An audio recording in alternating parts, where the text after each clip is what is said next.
A for air means B for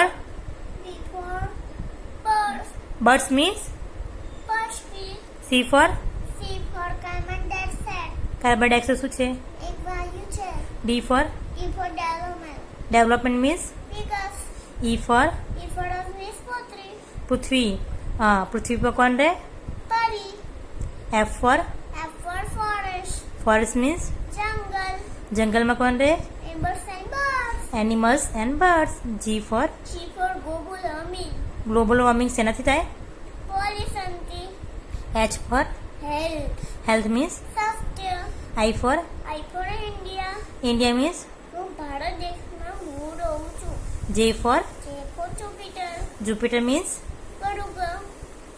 સૂર્યમંડળનો સૌથી મોટો ગ્રહ કયો? K for Kashmir. કાશ્મીર ક્યાં આવ્યું? ભારત દેશમાં. કાશ્મીરમાંથી શું મળે? એપલ. દુનિયાનું બીજું સ્વર્ગ કયું? L for life means જીવન. પછી M for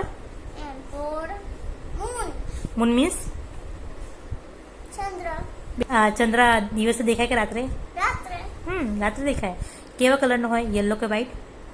વ્હાઈટ. ગરમી આપે કે શીતળતા? N for nature means O for oxygen શેમાંથી મળે? ઓક્સિજન કોણ આપે બેટા? ઝાડ આપે ને. P for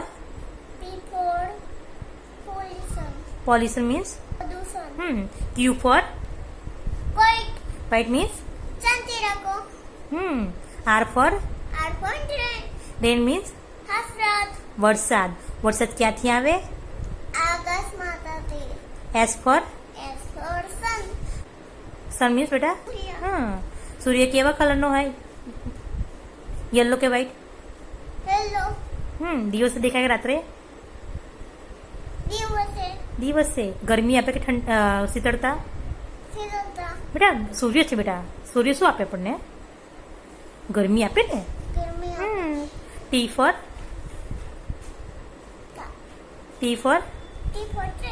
tree. Tree means ઝાડ આપણને શું આપે? છાંયડો. પછી ફળ, વરસાદ, પછી ઓક્સિજન, લાકડું, બહુ બધું આપણને આપે. કાજુ આપે ને. આપણે કાજુ આપે. પરીને ભાવે ને. U for unity means V for virus કોને આપ્યો? W for water means પાણી. X for expensive મતલબ જીવન કેવું છે? અનમોલ છે. Y for yoga. યોગા કોણ કરે? દાદાનું નામ શું? વિષ્ણુભાઈ સુથાર. Z for zoo means પ્રાણી સંગ્રહાલય. પ્રાણી સંગ્રહાલયમાં કોણ રહે? Animals and birds. Very good. Clap your hand. તાળી પાડો.